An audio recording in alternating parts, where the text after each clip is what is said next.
নমস্কার। আরও গল্প চ্যানেলে সবাইকে স্বাগত জানাই। আপনারা শুনছেন লেখিকা সুচিত্রা ভট্টাচার্যের লেখা ৩ মিতিন সিরিজ থেকে নেওয়া গল্প তৃষ্ণা মারা গেছে। আজ শোনাব গল্পটির পঞ্চম অধ্যায়। সুকন্যা বুঝি তৈরিই ছিল। অজেয় মিতিনদের পুনরাগমনে তাকে তেমন বিচলিত দেখালো না, শুধু পার্থকে জরিপ করলো ঝলক। তারপর হাঁটু মুড়ে বসে হেলান দিয়েছে খাটের বাজুতে। চেয়ার টেনে বসতে বসতে অজেয় বলল, আপনার সঙ্গে কয়েকটা ভাইটাল ব্যাপারে ডিসকাস করার ছিল। তৃষ্ণার মৃত্যু সম্পর্কে আমরা ভালো করে বুঝতে চাই।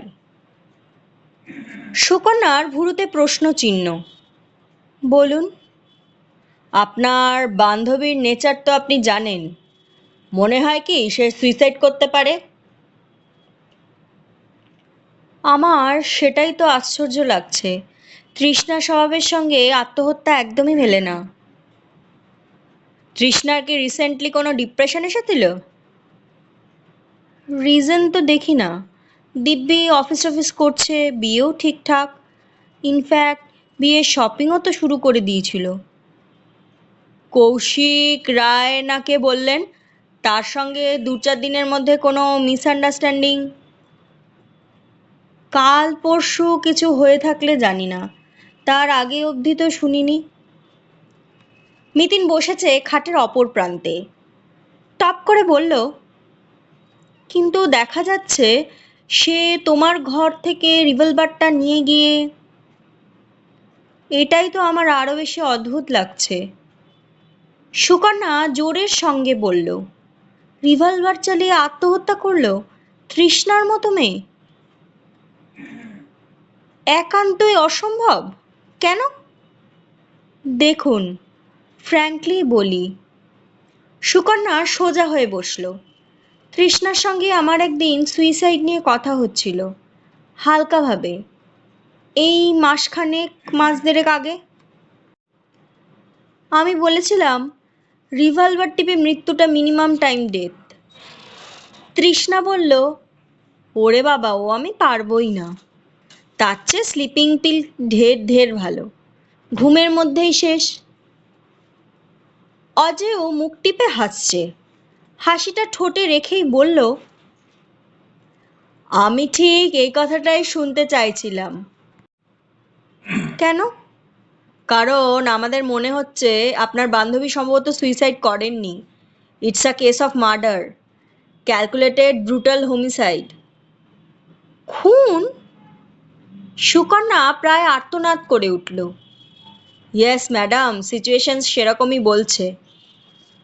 তা কি করে হয়? ওর হাতে রিভলভার ধরা ছিল। ওটাই তো খেলা। আপনার বান্ধবীকে গুলি করার পর কেউ একজন তার হাতে রিভলভারটা ধরিয়ে দিয়েছিল। নিখুঁতভাবে পারেনি, বুড়ো আঙুলটা রেখেছে ট্রিগারে। ওই আঙুলের ট্রিগার টিপে আত্মহত্যা ইজ নেক্সট টু ইম্পসিবল। তা বটে। সুকন্যা মাথা দোলাচ্ছে। কবজের ওপর তো কন্ট্রোল থাকবে না। গুলি অন্যদিকে চলে যাওয়ার চান্স খুব হাই। শুধু তাই নয়, আর একটা তথ্যও জানাই। অজয়ের হাসি ক্রমশ চওড়া। হাসতে হাসতেই মিতিনকে বলল, আপনাকেও সারপ্রাইজ দেব বলে এতক্ষণ বলিনি। রিভলভারের গায়ে কিন্তু কোনো ফিঙ্গারপ্রিন্ট নেই। যারা ছাপ তুলতে এসেছিল তারাই আবিষ্কার করেছে। তার মানে তবে কি দাঁড়ায়? রিভলভার থেকে সযত্নে হাতের ছাপ মুছে ফেলা হয়েছে। ইয়েস, কিলার হ্যাজ ডান ইট। শুধু তাই নয়, অ্যাস্ট্রে থেকেও ছাপ মুছে দেওয়া হয়েছে। বিছানা, বালিশ, টেবিল, চেয়ার, কোথাও কোনো ফিঙ্গারপ্রিন্ট নেই। এমনকি আলমারির হ্যান্ডেলটাও সাফসুফ। পার্থ হা হয়ে গেছে। অস্ফুটে বলল, এ তো মহা ধুরন্ধর খুনি। লোকটাকে আপনি পাকড়াও করবেন কি করে? রাস্তা আছে, সিস্টেমেটিক্যালি এগোতে হবে। দেখতে হবে তৃষ্ণাকে খুনের উদ্দেশ্যটা কি এবং দুষ্কর্মটি কে করতে পারে। সাসপেক্ট তো আপাতত একজনই, যে লোকটা কাল সন্ধে তৃষ্ণার কাছে এসেছিল। বলেই পার্থ মাথা নাড়ছে। যাহ, তাই বা কি করে হয়? সে তো তৃষ্ণার সঙ্গে কথা বলতে বলতেই বেরিয়ে গেছে। ঘটনাটা আর আই উইটনেসও আছে। সুকন্যা বিস্মিত মুখে বলল, কে এসেছিল কাল? নিতিন বলল, একজন বছর 40-এর লোক, ভুঁড়ি আছে, চোখে গোল্ডেন ফ্রেমের চশমা। প্রশান্ত সেন নয় তো? সুকন্যা বিড়বিড় করে উঠল, ডেসক্রিপশন তো ওর সঙ্গেই মিলে যাচ্ছে। তুমি চেনো লোকটাকে? অবশ্যই, আমার প্রেজেন্সেই 1-2 বার এসেছে। সে কেমন লোক? অ্যাপারেন্টলি খুবই ভদ্র, কিন্তু আমার মনে হতো কেন যেন সুবিধের নয়। মনে হওয়ার কারণ? লোকটা আমাকে ভীষণ অ্যাভয়েড করতো, আর তৃষ্ণাকে ঘরে ডেকে নিয়ে গুজগুজ করতো কী সব। লোকটা চলে যাওয়ার পর তৃষ্ণাও খুব মনমরা হয়ে থাকতো। তুমি তৃষ্ণার কাছে জানতে চাওনি লোকটাকে? তৃষ্ণা সেভাবে খুলে বলেনি কখনো, কেমন যেন ভাষা ভাষা উত্তর দিত। কীরকম? লোকটা নাকি ওর ডিস্ট্যান্ট রিলেটিভ, একসময় বহরমপুরে থাকতো, এখন কলকাতায় বসবাস করছে। সম্ভবত তৃষ্ণার কাছ থেকে টাকা পয়সাও নিত মাঝে মাঝে। সম্ভবত কেন বলছো? লোকটা যাওয়ার পরেই দেখতাম তৃষ্ণা ব্যাংকের পাসবই ঘাঁটছে। তাছাড়া এই কিছুদিন আগেই আমার কাছ থেকে 10,000 টাকা নিল। অথচ তৃষ্ণা যা ইনকাম করে তাতে তো এভাবে তার টাকার অভাব হওয়ার কথা নয়। কখনো ও ল্যাভিশলি খরচা করতো না। টাকাটা দেওয়ার পর আমি লক্ষ্য করেছি ও কিন্তু দামি কিছু কেনাকাটা করেনি।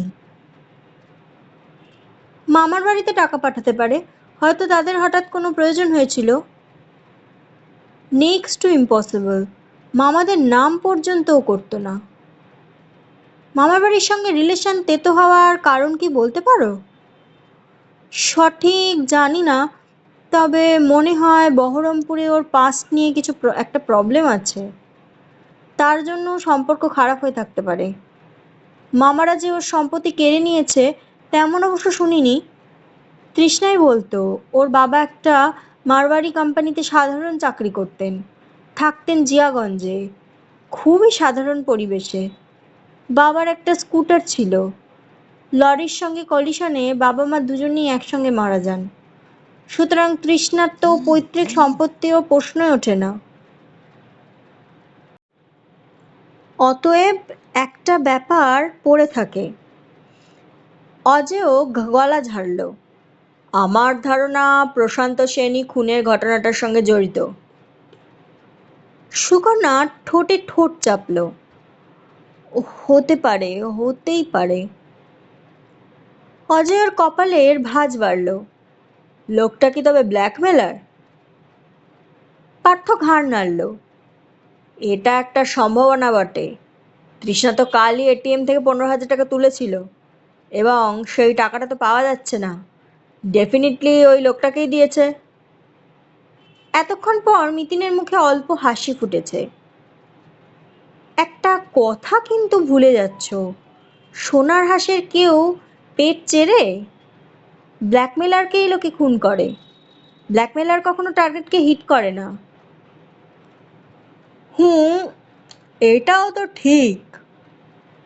পার্থ মাথা চুলকোচ্ছে। যাহ, সব গুলিয়ে গেল।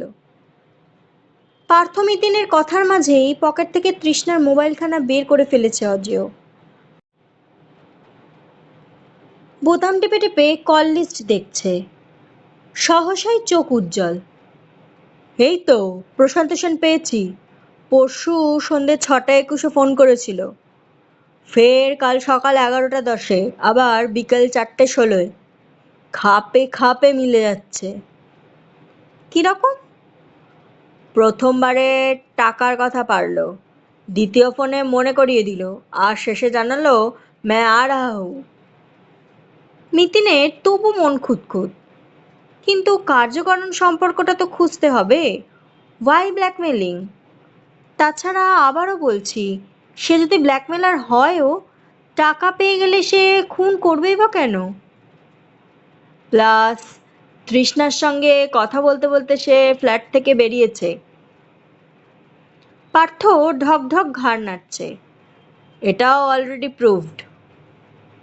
অজয়ের যেন পছন্দ হলো না যুক্তিগুলো, গুম হয়ে গেছে। হঠাৎই সুকন্যা বলে উঠল, আমি একটা কথা বলতে পারি? কি? তৃষ্ণা ছিল বড্ড নার্ভাস প্রকৃতির মেয়ে। ওকে ভয় দেখানো ভীষণ সোজা। কারণটা ঠিক বলতে পারবো না, তবে ব্ল্যাকমেলারদের কাছে তৃষ্ণা কিন্তু খুবই সফট টার্গেট। হয়তো ওই প্রশান্ত সেন লোকটা এমন কিছু জানতো যা প্রকাশ হয়ে গেলে তৃষ্ণার মারাত্মক ক্ষতি হতে পারে।